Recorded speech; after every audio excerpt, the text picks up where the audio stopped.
China. We left off chapter 5 with the Han Dynasty. Then you have an era of chaos, where they call it the era of 6 dynasties. Actually, sometimes there were 7, but where you had several kings ruling at once. Now, unlike Europe and unlike India, China was able to be united throughout most of its history. However, after the Han Dynasty fell, for about 400 or 500 years, they didn't have a dynasty. Then finally came about 4 dynasties in turn. Yeah, the books got here 400 years of chaos.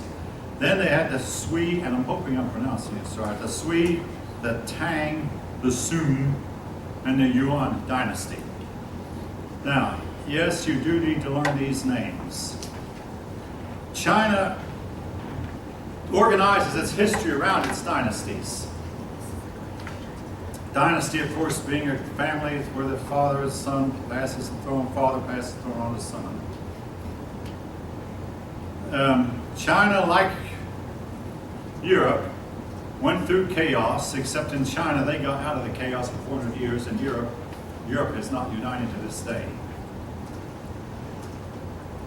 India united in the 1500s. China achieved unity in the 600s. By the time Marco Polo was an Italian, who in the 1300s went and visited China and visited the great emperor of China, and he was so impressed, and China was probably the richest nation on earth at the time. China looked back on its glorious past, which it tried to rebuild, and I'm thinking there might come a time in the future United States when the United States will look back on, we once were the greatest nation in the world, look what happened to us. Rome, if you go visit Italy, a lot of Italians look back to their past, and about even a little bitty Macedonia. It's been said that every Macedonian, male and female, every Macedonian is an expert on Alexander the Great. You look back on that time when Macedonia conquered most of the known world. Again, the Chinese began to believe their history movement went in cycles. There were periods of up and down, cyclical. And a lot of people believe that too, that it goes in waves. At times you're powerful, then you have a period of decay. Decays, then comes power again, and decay sets in again. Because the interplay of the forces of the yin and yang, the sun and the moon, the up and down, the opposites. The new China, your book says, this is your author's opinion, bore little resemblance to the original China.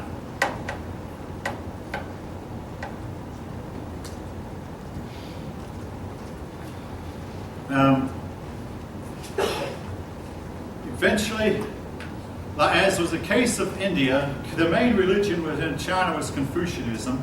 Confucianism was threatened by Taoism and Buddhism.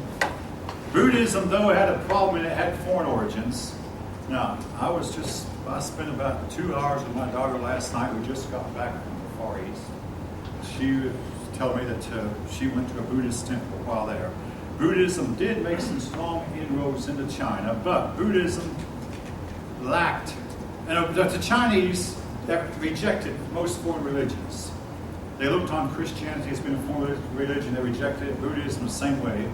But ironically, in 1949, they embraced another foreign religion, they embraced Karl Marx and Marxism, which they still have to this day, even though some of them are going back to Confucianism. But the Chinese embraced Confucius, hard work, materialism, but some of them like the more spiritual Buddhism and Taoism.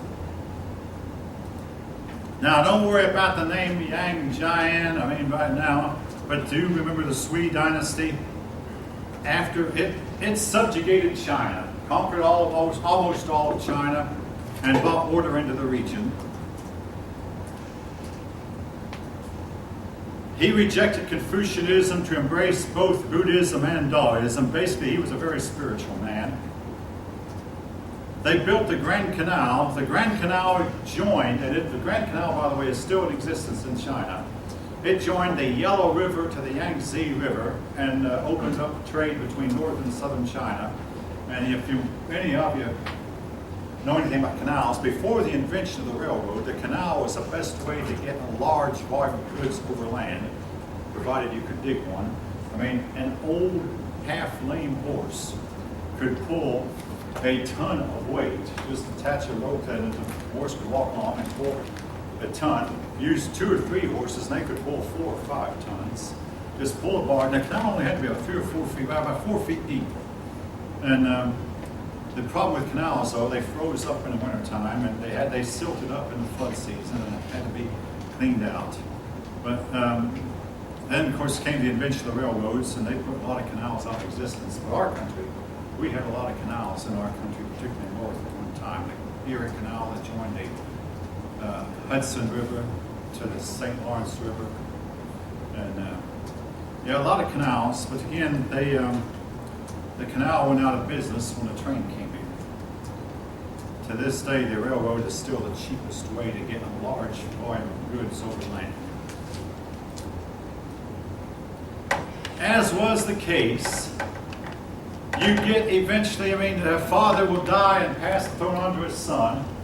And folks, Solomon once said this in the Bible. He said, you know you're going to have to pass all you build up to your son someday, and you have no idea whether he's going to be able to manage it or not. And in a lot of cases, the son could not manage. These empire builders, I mean, whether it be a spiritual empire. All right, I'll tell you, Oral Roberts was an empire builder. He passed his empire on to his son couldn't manage it, so his empire fell apart. I mean, hopefully you don't think I'm knocking Oral Roberts, I'm just simply stating a fact. A lot of these empire builders passed what they built onto their son, and their son let it fall apart. This is a case here of this dynasty. The Sui dynasty lost control. The Tang dynasty assumed control. And this dynasty was about the greatest China had. I say about because some people believe that the Mongol dynasty, the Yuan, achieved greater. But the Tang dynasty lasted 300 years, built a lot of roads, a lot of canals, shored up the Great Wall, had a strong army. They conquered Tibet, conquered almost all of modern China. They didn't conquer Korea, but they put Korea to tribute and made China the master of East Asia. Now Japan was never conquered. In fact, Japan was never defeated in a war. The United States defeated them in 1945. But Japan was so impressed with the Chinese, they conquered some of their culture, some of the Chinese culture. Their capital, probably the richest city in the world at the time, with a population of 2 million. And folks, you can't imagine how can you feed 2 million people from the local countryside, but they managed. As was the case of all these dynasties, after 200 or 300 years, they became corrupt. The local officials began to disregard them and start ruling without regard to the central government. Finally, the group of nomads conquered them. Now China has at least 3 times in its history been conquered by nomads. The Manchu from Manchuria conquered them. Genghis Khan did, and these people called the Kyrgyz.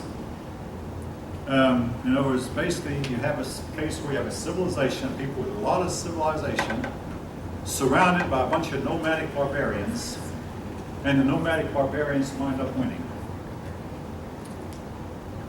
Then came the Song dynasty, the Sung. Actually, I believe it's better pronounced Sung. The Sung dynasty was a great dynasty, and it tried to help the poor. Basically, folks, to me, it looks like the Sung dynasty was a socialistic dynasty. Socialistic people have a tendency to imagine that there shouldn't be such a thing as war, and I couldn't agree with them more, but there is. The Sung dynasty allowed the military to become weaker, so they lost Mongolia. They lost Tibet. Lost Tibet, and by the way, Tibet is still a big issue because we used to have a professor who come to college every day with a bumper sticker saying "Free Tibet." Tibet has been reconquered by China, but the Sung and eventually the Sung dynasty was overrun by the Mongolians. And folk, if you ever read a book about Genghis Khan, And you wonder how they do it. Genghis Khan never had more than 100,000 men. The Chinese had millions of people. How they do it? Simply this: the Chinese would not stand up to him and fight. Genghis Khan's horsemen were like the Islamic force. They were ruthless. They were barbaric. Yes, and they were tough to deal with. But I really believe, and I was telling my daughter this here the other day, that a strong military dynasty could have kept even Genghis Khan at bay. As it was, they allowed the military to deteriorate, and Genghis Khan was able to break through the Great Wall of China and get his men inside of China, and once inside of China, he conquered much of China. And the Chinese, instead of standing and fight, they fled from it. The Chinese general poisoned himself.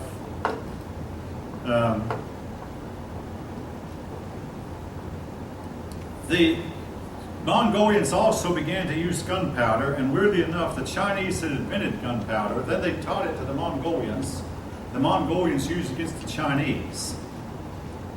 When the Song dynasty ended, thanks to the Mongolians, the Yuan dynasty came in, and that's the dynasty that Marco Polo met.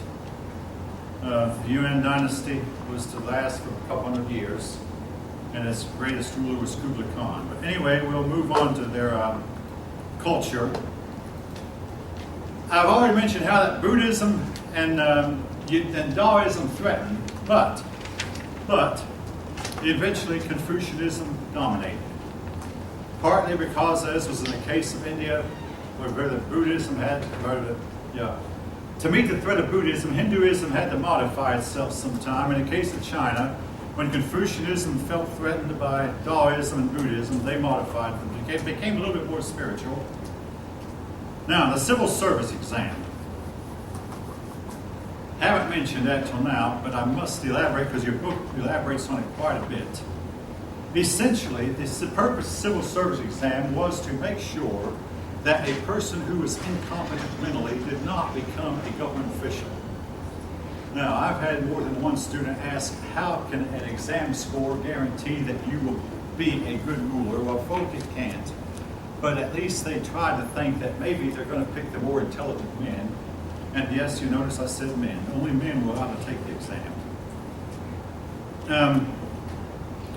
The Song being a somewhat progressive dynasty, the Sung being a progressive dynasty, they reinstated the civil service exams. The emperors might have wanted to assert their control. Eunuchs could not take it. Relatives of the emperor could not take it. Relatives of people serving the emperor could not take it. However, without meaning to, the Chinese created a bureaucracy that was sometimes able to resist the emperors. The exam was in 3 parts. Persons who passed the first part were qualified for local jobs. Then you could take the next exam and qualify for to be ruler over several localities, and then to take the 3rd exam and be ruler over a large district. Well, there were no public schools, therefore only the wealthy had a chance, because only the wealthy could afford the tutors to tutor their children. The very poor had no chance to pass the exams. And of course, it is known that there was sometimes cheating on the exams. Now, something else, the exams were slanted towards Confucianism. You had to memorize large portions of Confucian writings or pad. Now, folk, at this point, I say this to every class, I say to this one. At this point, I had a student go to my department head at that time, I won't call his video, and tell him, here's why. I told the class that our high-up exams, particularly the GRE that gets you into graduate school, they're slanted towards the left. Also, to get to be a professor at a college, most of the time you have to be a leftist, socialistic liberal. If you don't like what I'm saying, go ahead and tell me now. Because even that department head who wrote me a letter about it said that I had gotten quiet and given this student should have spoken up in front of the whole class. I mean, most history teachers are leftist, socialistic liberals. Anybody want to speak? I mean, Well, you can tell. We do the same thing. We are slanting our national teachers exam and our graduate record exam. I mean, I don't know about the lower level exams that you have to take under it. I don't think they are slanted that way, but they're slanted towards, I'm pointing to my left, they're slanted towards the left. In China, they slanted their exams strongly towards Confucianism because they wanted to make sure that only the people who were most versed in Confucius got to be high up in the government. Again, I think this is one of the things, by the way, that kept China from exploding out. I mean, all right, folk, the Chinese were the people who, besides the Europeans who eventually, the Chinese were the person who came the closest to bursting out of their seams and overspreading the whole globe. They were the most advanced people, the most inventive people, the most creative people on the face of the earth, but they had some things that held them back, and I think this is one of them.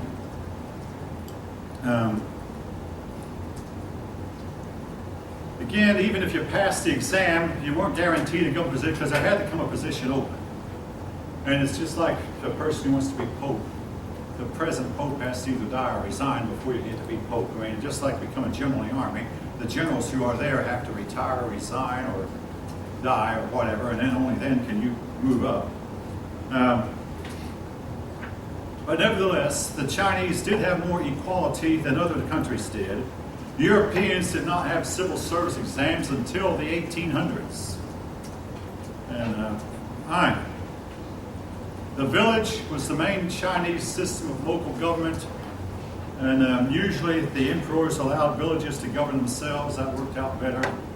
Most Chinese who had any role in government at all was through the villages. China remained a farming society. And again, a lot of people believe that this was a problem China had also. Let's face it, I'm going to live with you. I grew up on a farm. And my high school was Madison High School, was a country school. And we were called farm boys. That was a derogatory term. The farm was the place where the poor people, maybe the outcast society, we looked down on our farmers. At least at that time we did. The better people were the scientists, the merchants. Well, China was the opposite. The farmers was the best of the people, and the merchants, they were scum to the Chinese. As a result, the merchant class did not do as well in China as it might have done. And again, China was able to get so far, but no farther in their cultural advancement. Eventually, most of the land in China found its way into the hands of a few, and this is a problem that we have had all down through the ages. Very few people own just about all the land. Your ordinary person owns very little. The Tang Dynasty had tried to help make it more equal, and they gave everyone equal. And folk, hear this. This is something that's been tried many times, even south of the border of Mexico. They tried it. Take the land from the rich, and the Gracchus brothers in Italy, in Rome, they wanted to do that. Take the land from the rich and redistribute it evenly among the poor, and you'll solve all your problems. It has never solved anything. In short order, the rich wind up getting it all back, and the poor wind up losing it again. This is,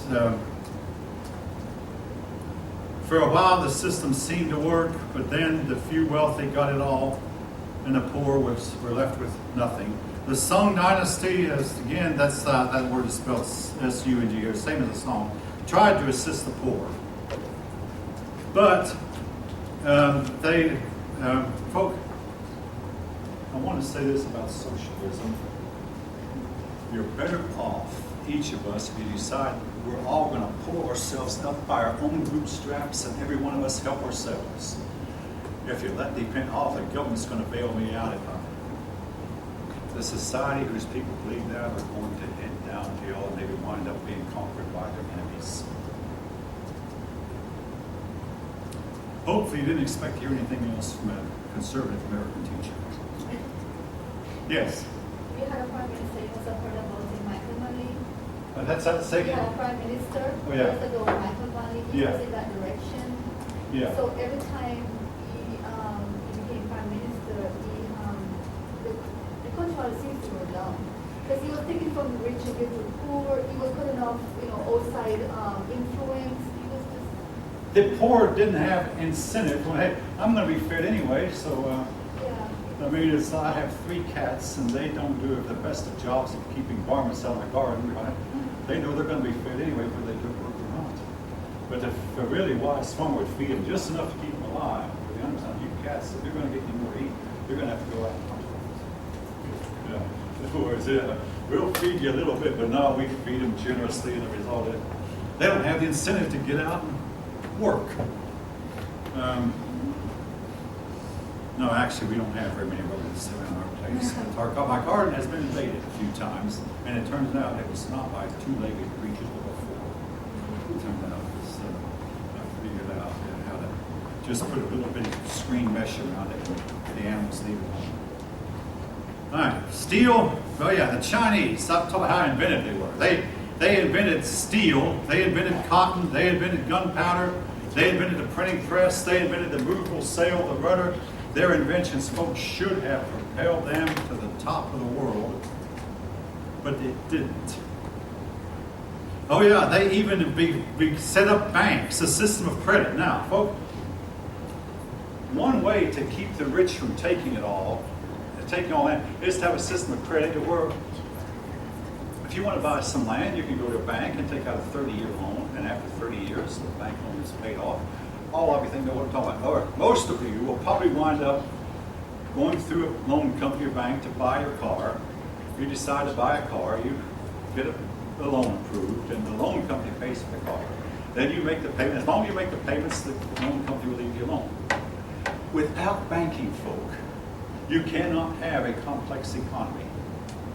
Without credit, all right, again, supposing, I spent 27 years at Lockheed. Suppose Lockheed couldn't have paid us when it sold an airplane. Well, we might have gone 5 or 6 months at a time without receiving any pay. Then all of a sudden, they sold a couple of planes. Now we all line up, and we all get 6 months worth of pay, which you have to put in our pockets because there's no bank. And then we have to worry about thieves grabbing our on our way home. In my case, I never collected a paycheck from Lockheed. I collected, they were all direct deposit from the very beginning when I first hired Andy. Just back every Thursday, they appeared. Actually, every Wednesday, they appeared in my bank account, checking account. Right? And the other money was just waiting for me, and that's still true. I mean, we don't, my wife and I don't collect very many checks. We get our money from directly deposited in the bank account. Again, without banks, you cannot have a complex economy. Without banks, you cannot make things like airplanes. The banks kind of smooth things out. In other words, Lockheed could write out a paycheck for its employees, and every bank in town would take the paycheck. Oh yeah, this is a Lockheed check, it's good. And Lockheed would stand behind its checks. And eventually Lockheed was able to balance its budget.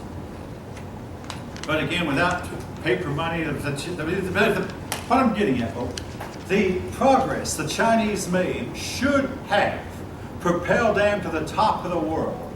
They should have become the most advanced people. And yes, if the Chinese had really progressed like the Europeans were to do later, China should have colonies on the moon right now, and maybe even on Mars.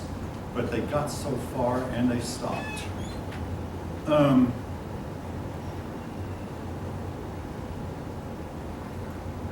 Now, something else I want to say, then I'm going to have to close out on China. The Chinese, they revolved their family life based around the family. And the family was the extended family. In other words, everyone was considered family if you were descended from the same great-great-grandparents, even though your great-great-grandparents were probably long dead, but your grandparents could remember them. Oh yeah, way back, I remember my grandma and grandpa. In other words, if you had the same great-great-grandparents, you were considered family. Now, folks, this is something else that must be said. And because it's happened in the 20th, females were considered inferiority. And in times of famine, female babies were often killed. Now, I have to say this because this occurred even in the 20th century, where to keep the Chinese thought we have too many people, but we have to have male babies because only the males carry the family names, so we must preserve our family names, so they killed off the female babies. And as a result, when the male babies grew up, they could find no wives. Now, how many of you have heard of this from outside source? Okay, several of you have heard this. So I say this, as far-fetched as it sounds, though, I'm not making it up. This occurred even in my own lifetime. Now, this practice is not going on as much now as it was because the Chinese found out, hey, we have to let women grow up if we're going to preserve their family name anyway. So, also, often the girls would have their feet bound to keep their feet from growing.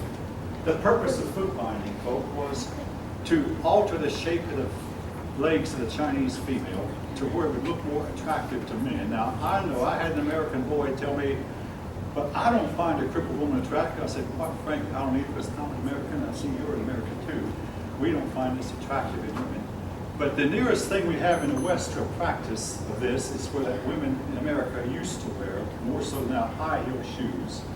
And my mother explained how we were high to give us more slender ankles to make us more attractive to men. And so, I guess it did, but it also created problems with corns, bunions, plantar wars, ingrown toenails, as well as muscle spasms and muscle aches. Some of you might know what I'm talking about. And anyway, so American women did, but not the extent. Now, the practice of foot binding, the authors say that they saw some women whose feet had been bound as recently as 1980, but the communist government, when they took over in 1949, outlawed foot binding. In the country, rural areas, some people were slow to learn it, and some young girls still are. But today, you see a Chinese woman, her feet were no longer bound. I mean, they largely quit that. But this was to go on for about 500 or 600 years, where the Chinese women crippled themselves all right. Now, Genghis Khan. If you look on a map of some of the great world empire builders, Genghis Khan's empire was probably the greatest empire ever built by a single individual, as far as the landmass. In name, he had all of Siberia and all of China, and basically almost all of Asia. He even went in and conquered much of the Muslim world and around what is today Syria, Damascus, Turkey. His armies killed a caliph. He also conquered Russia and held it for 200 years. In other words, basically, he was a conqueror. There have been this, I had a pupil tell me there was a computer game where they got all the world conquerors and imagined that they were, that they had lived at the same time and they were facing each other. And the one who came out on top, two of them came out on top, Genghis Khan and Alexander the Great. Again, if Alexander the Great actually had met Genghis Khan, Khan would have won because Alexander did not have gunpowder. And weirdly enough, in the last 500 years, all conquerors have wound up being whipped. Just check Napoleon and check Adolf Hitler, check Kaiser Wilhelm. All conquerors. But at one time, these conquerors could build up their empire and die at the head of the empire. I mean, there was Genghis Khan, there was Tamerlane. Now also, of all the world conquerors, the only one whom you can actually say started out in poverty was Genghis Khan. His father was a nobleman. When Genghis Khan was 10 years old, he was known by that name of Temujin, by the way. But anyway, his father was poisoned. And his tribe was thrown into poverty, and only a few women stayed with him. But maybe he learned a lot about managing people by managing these women as a 10-year-old boy. When he grew up, with all due respect, when he grew up, he could hold together a vast, vast army and vast hordes of people. And he united the Mongolians, something that had not ever been done before. Again, he got the Mongolians united. And again, I don't know how much his training as a boy growing up helped him, but probably a lot. He conquered China. He was met by crude flamethrowers. Now, they did not yet have the rifle, but they used gunpowder to make what we might call a hand grenade. They were crude by our standards. Genghis Khan armies actually got as far as Poland. They conquered Russia and held it for 200 years. Again, I've had a Russian girl tell me, yeah, this was true. And then they went into Poland and engaged a Polish army, and the Mongolians actually defeated a Polish army, but they heard about the death of Genghis Khan and they all went home to take care of their affairs at home. I mean, a new ruler meant changes. I mean, it was an uncertain time. So other Mongolians would attack Persia and Baghdad. Kublai Khan got China, his Genghis Khan's grandson. And he began the Chinese dynasty called the Yuan and set up the capital of what is today called Beijing. By the way, I have a brother who asked me one time, when did they change the name from Peking to Beijing? Now, if anyone asks you that, what answer would you give? I mean, I know the answer, but when did they change the capital from Peking to Beijing? It's not just mispronunciation of it. It was we Westerners did not know the correct pronunciation. So it's always been Beijing. When we Westerners learned how to pronounce it, we started calling it Beijing just like they did. It never was Peking. That was my answer I gave. Yeah, anyway, a couple of you seem to have known that. Yeah, but it never was. It's always been Beijing.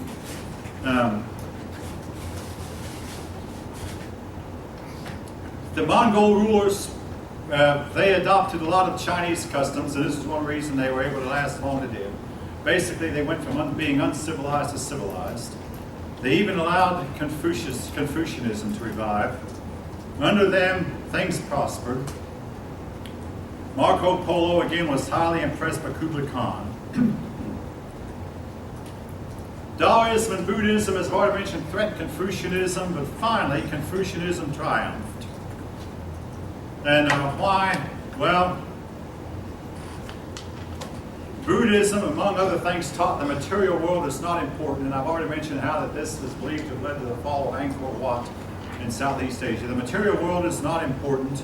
That what's important is the spiritual world. Confucianism taught, hey, what's important is this here and now. Buddhism did not emphasize hard work and obedience to authority, obedience to parents. Confucianism did. All this. Now, they made an attempt to reconcile Buddhism with Confucianism, but the attempt failed. And folk, talk about reconciling diverse religions. There are attempts right now to reconcile Islam with the rest of the world. And folk, I don't see how it can be done, at least not radicalism. And again, there's some types of philosophies that simply cannot be reconciled with. And on a personal note, I did not get married when I was 39 because there were some women whom I dated whom I could not reconcile my differences with. Pure and simple.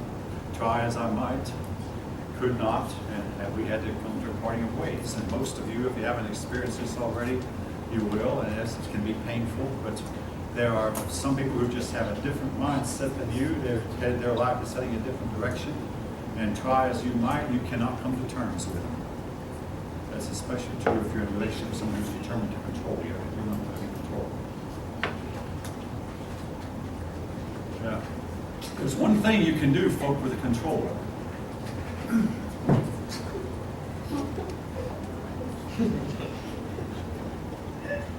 That's the only thing you can do, because they are determined and are going to quit. They're not going to quit. All right, enough of that. But they could not reconcile Confucianism and Buddhism. The two different. Eventually, though, a new religion came along called Neo-Confucianism.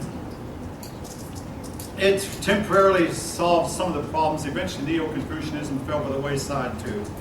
Now, last spring, I did some studying on some of these philosophers, particularly Chu Xi, chief philosopher who expounded Neo-Confucianism. The word Neo means, the new form of Confucianism. He said that the universe has two halves, and we humans are the connecting link between the two. One half was a spiritual, the other half was material. We live in a material world, but we must somehow transcend the material world and get into the spiritual, which is something Confucian himself would never have taught. But this is done by the investigation of things. But then again, along came another philosopher and argued that, no, wait, the best way to transcend the material world is we have to understand ourselves. And again, folks, I'm not going to attempt to argue these things. But one of these men said that we don't know anything until we haven't learned until we've actually done. Well, apply this philosophy to modern times. Do you want your mechanic to learn about your car before he works on it, or learn about it while he's working on it? If he learns about your car while he's working on it, he's certain to louse it up. Oh yes. You want him to know about your car before he works on it. But this philosopher, I believe, was Yang Wangming insisted, no, you don't know anything till you've actually done it. Again, some of these philosophies, you try to apply them to the modern technological world, and that's the same way with Socrates and Plato. A lot of times they just simply do not stand up. Now, and this is something that your book says, that at least the older version of the book that I've inserted here, I've already mentioned how the Chinese were on the verge, folk. I mean, with their paper money, the printing press, the printing press should have carried them, to heights that the Europeans never would have achieved. They didn't. They almost broke through and became a technological. They should have colonies on the moon and possibly on Mars. They should have been to Pluto generations ago. At least with the robots. Some of you may know we're about to get a robot to fly by Pluto just in the next July 14th to be exact. Some of you I'm keeping up with that really closely. But anyway, they should have done it, and they didn't. And some people believe that their philosophies kept them from developing technologically, owing to the fact that they encouraged moral principles. Now, folk, no one is more into moral principles perhaps than I am, but moral principles cannot be done at the expense of practical, everyday technological advances. The scholar gentry tended to discourage inventiveness, technology. Again, this was part of the problem. In the West, we had a commercial class that took charge. In China, technological progress was stifled. The Chinese valued sameness. Continuity means that they devalued sameness over change. Now, folk, I'll say this. I like Chinese food, and I go to Chinese restaurants. You go to China, there's sometimes here's some Chinese music, and to me, this is my impression of it. It sounds like the same, the same.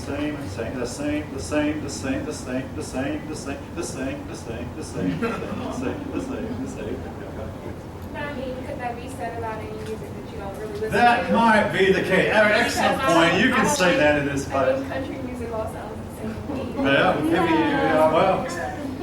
me. Well, just like Asian men all look the same to me. Asian women a lot of times all look the same to me. At least Far Eastern Asian women look the same to me. And, I gotta quit. That's one reason I have a hard time learning names. There's so many of you alike. You can't say that when you're there. I'll get offended. You mess up the minorities. I know, I know. You can't say it. Oh, Lord. Yeah, you can't say it, but I'm saying it here. Yeah, so many people. Yes? That's the problem with the U.S. You can't say anything. Yeah. Okay, let me tell you something. This is a lot of people are talking about freedom of speech. There's no freedom of speech in the United States. In spite of the First Amendment to the Constitution, there is less freedom of speech here than there is anywhere else in the world. You can't say anything, and believe me, How come I can say anything? no one is more terrified than I am to stand up here and go, am I being offensive to someone? And I heard a talker say, the writers of the Constitution never said that offensive speech was illegal. Give the other person the freedom to talk.